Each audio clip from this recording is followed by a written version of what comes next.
Guys, आज हम जा रहे हैं बद्रीनाथ धाम दर्शन के लिए और अभी बज रहे हैं रात के 11 और हमारी पैकिंग यहाँ पे हो चुकी है और अब हम रखेंगे हमारे सामान को गाड़ी के अंदर और अब हम आपको रास्ते में मिलते हैं।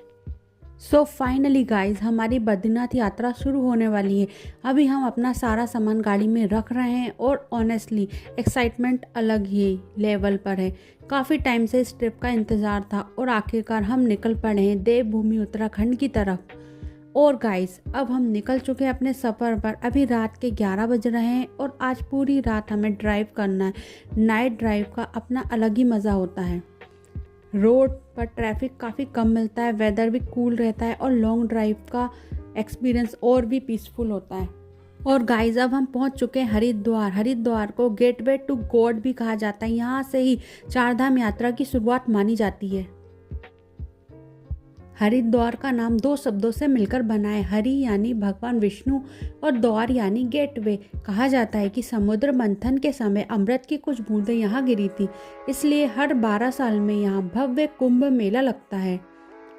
यहाँ की सबसे फेमस जगह है हर की पौड़ी, जहाँ शाम की गंगा आरती देखने लाखों श्रद्धालु आते हैं। गंगा नदी यहाँ पहाड़ों से निकलकर मैदानों में प्रवेश करती है, इसलिए इस जगह का धार्मिक महत्व और भी बढ़ जाता है। रात के समय हरिद्वार की लाइट, गंगा किनारा और मंदिरों की घंटियों की आवाज़ एक अलग ही पीसफुल वाइब देती है। और रास्ते में हमें भोलेनाथ की विशाल मूर्ति देखने को मिलती है। सच में इतनी ऊंची और भव्य प्रतिमा देखकर मन अपने आप शांत हो जाता है। और अब हम पहुंच चुके हैं ऋषिकेश। यहाँ हमने लगभग 1 घंटे रेस्ट किया, क्योंकि पूरी रात ड्राइव करने के बाद थोड़ा ब्रेक लेना ज़रूरी था। हमने यहाँ 3 बजे से 4 बजे के बीच रेस्ट किया और अब हम 4 बजे निकल चुके हैं अपने सफ़र पर।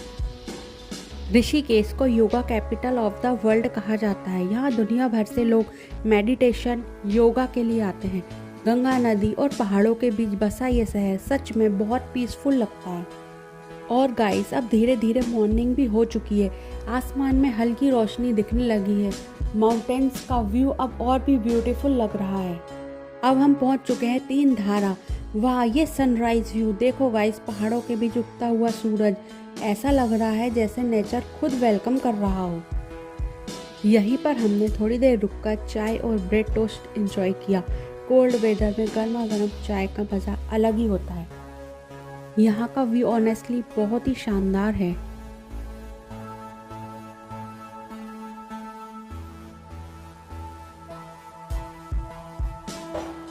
हेलो गाइस, अब हम पहुंच चुके हैं देवप्रयाग संगम पे और आप देखिए यहाँ दर्शन कीजिए। यहाँ से आ रही हैं अलकनंदा जो आ रही है बद्रीनाथ से और वहां से आ रही है भागीरथी जो आ रही है गंगोत्री ग्लेशियर से। और ये है इनका संगम होकर यहाँ बह रही है माँ गंगा। तो आप भी हमारे साथ दर्शन कर लीजिए और कमेंट में हर हर गंगे जरूर लिखिएगा। ऊपर से देखने पर दोनों नदियों का अलग अलग रंग साफ दिखाई देता है, जो इस जगह को और भी यूनिक बनाता है। देवप्रयाग में रघुनाथ टेम्पल भी काफ़ी फेमस है और यहाँ एक इम्पोर्टेंट संस्कृत यूनिवर्सिटी भी है, जहाँ ट्रेडिशनल इंडियन स्टडी और संस्कृत शिक्षा दी जाती है। यहाँ का वातावरण इतना शांत और डिवाइन है कि कुछ देर बस व्यू देखते रहने का मन करता है। आप भी यहाँ से देवप्रयाग संगम के दर्शन कीजिए।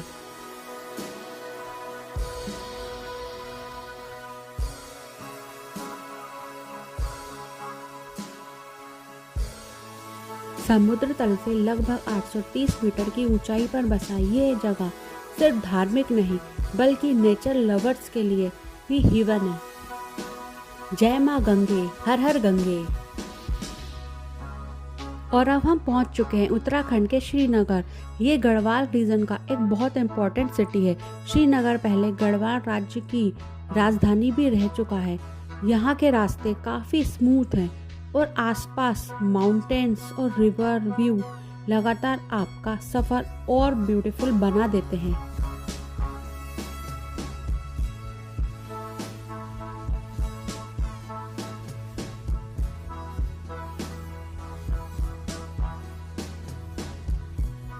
और अब हम पहुंच चुके हैं माँ धारी देवी मंदिर के पास। धारी देवी मंदिर अलकनंदा नदी के बीचों बीच स्थित है। तो गाइस, आप भी हमारे साथ मंदिर के दर्शन कीजिए।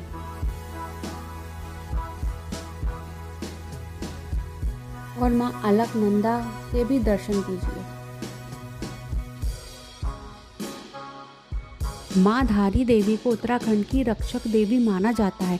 ऐसी मान्यता है कि मां धारी देवी पूरे उत्तराखंड की रक्षा करती हैं और चारधाम यात्रा में आने वाले श्रद्धालुओं पर अपना आशीर्वाद बनाए रखती हैं। हमने भी मां धारी देवी के दर्शन बाहर से ही कर लिए और मां का आशीर्वाद लेकर हम अपनी यात्रा को आगे बढ़ाते हैं।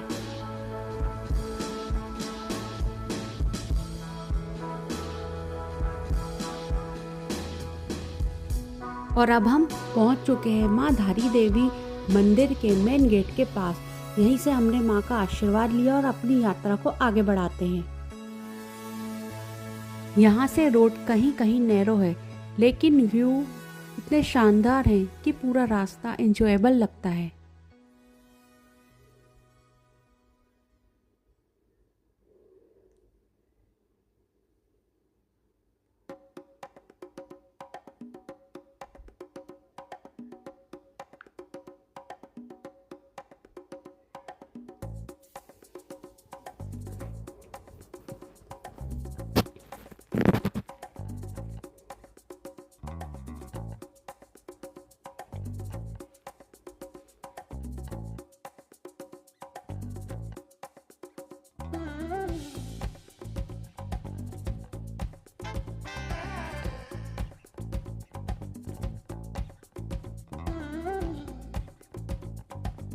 और यहाँ साइन बोर्ड पर आप देख सकते हैं कर्णप्रयाग यहाँ से 31 किलोमीटर है, बद्रीनाथ 156 किलोमीटर और गैंटसेट जो यहाँ उत्तराखंड की ग्रीष्मकालीन राजधानी है उसका भी रास्ता यहीं से जाता है।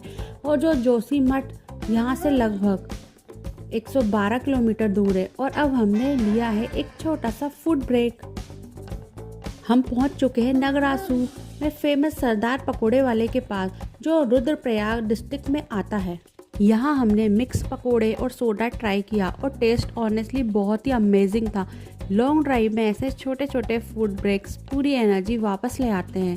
अगर आप भी इस रूट से जा रहे हो तो यहाँ के पकोड़े ज़रूर ट्राई करना, काफ़ी टेस्टी और फ्रेश मिलते हैं। और अब हम पहुँच चुके हैं कर्णप्रयाग। कर्णप्रयाग पंच प्रयागों में से एक है। यहाँ अलकनंदा और पिंडर नदी का संगम होता है।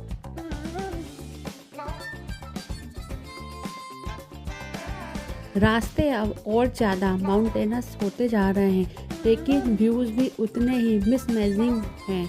रास्ते में हमें हेमकुंड साहिब जाने वाले कई यात्री भी मिले। हेमकुंड साहिब सिख धर्म का बहुत पवित्र तीर्थ स्थल है, जो लगभग 15,000 फीट की ऊंचाई पर स्थित है।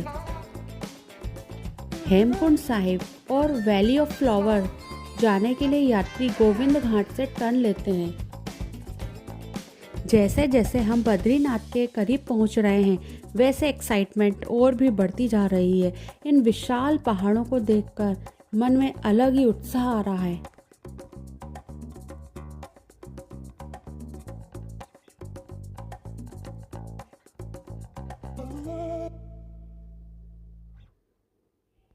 बद्रीनाथ जाते हुए रास्ते का हर मोड़ ऐसा लगता है जैसे नेचर ने खुद पेंटिंग बनाई हो। एक तरफ ऊंचे ऊंचे हिमालय के माउंटेन, दूसरी तरफ गहरी वैली और बीच में बहती हुई अलकनंदा रिवर। पूरा रास्ता सिनेमैटिक फील देता है। जैसे जैसे हम ऊपर बढ़ते हैं, मौसम हर कुछ किलोमीटर में चेंज होने लगता है। कहीं ब्राइट सनशाइन तो कहीं अचानक क्लाउड्स पूरे पहाड़ों को कवर कर लेते हैं। और जब बर्फ़ से ढकी चोटियां सामने दिखती हैं तो लिटरली ऐसा लगता है जैसे हम इवन की तरफ ट्रैवल कर रहे हों। रास्ते में छोटे छोटे वाटरफॉल, जिगजैग रोड और पहाड़ों के बीच से गुजरती हवा इस जर्नी को और भी अनफॉरगेटेबल बना देती है। यहाँ का हर व्यू ऐसा है कि कैमरे में कैद करने का मन करता है, लेकिन असली ब्यूटी आंखों से देखने में फील होती है। अगर आप रोड ट्रिप लवर हैं तो बद्रीनाथ रूट सिर्फ डेस्टिनेशन नहीं बल्कि पूरी जर्नी इट्सेल्फ एक एक्सपीरियंस है।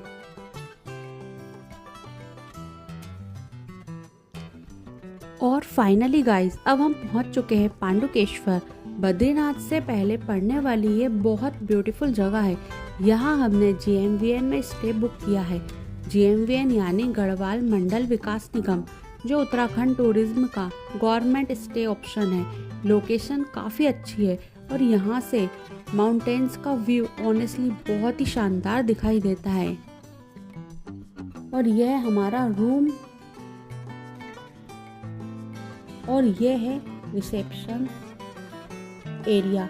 और अब मैं आपको दिखाती हूँ हमारा रूम काफ़ी क्लीन, स्पेसियस, बेड भी बहुत कंफर्टेबल है और वॉशरूम भी साफ सुथरा और प्रॉपरली मेंटेन है।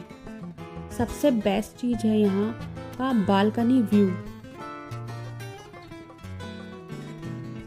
सामने बड़े बड़े माउंटेन, फ्रेश हवा और पूरी शांति। सच में सारी थकान एकदम गायब हो जाती है। आज हम यहीं स्टे करेंगे क्योंकि अब काफ़ी ज़्यादा थक चुके हैं। फ्रेश होने के बाद हमने कुछ देर बस इस ब्यूटीफुल व्यू को एंजॉय किया और यहाँ की पीसफुल वाइब्स फील की। अगर आप भी बद्रीनाथ ट्रिप पर प्लान कर रहे हो तो पांडुकेश्वर में स्टे करना एक अच्छा ऑप्शन हो सकता है। पांडुकेश्वर बद्रीनाथ रूट का एक बहुत इम्पोर्टेंट और पीसफुल स्टॉप माना जाता है। ये जगह लगभग 6000 फीट की ऊंचाई पर स्थित है और माना जाता है कि महाभारत काल में राजा पांडु ने यहाँ तपस्या की थी, इसलिए इसका नाम पांडुकेश्वर पड़ा। यहाँ का सबसे फेमस अट्रैक्शन है योग ध्यान बद्री टेम्पल, जो पंच बद्री में से एक माना जाता है। कहा जाता है कि पांडवों ने भी यहाँ पूजा की थी। विंटर सीजन में जब बद्रीनाथ मंदिर बंद हो जाता है तब भगवान बद्रीनाथ की पूजा कुछ समय के लिए इसी क्षेत्र में की जाती है। तो गाइज, आज के इस व्लॉग में बस इतना ही। अगले व्लॉग में हम कंटिन्यू करेंगे अपनी बद्रीनाथ यात्रा और आपको दिखाएंगे बद्रीनाथ धाम के दर्शन और आसपास की खूबसूरत वादियाँ। तो बने रहिए हमारे साथ इस पवित्र और ब्यूटीफुल जर्नी में। अगर वीडियो पसंद आए तो लाइक, शेयर और चैनल को सब्सक्राइब जरूर करना। मिलते हैं नेक्स्ट वीडियो में। Thank you for watching.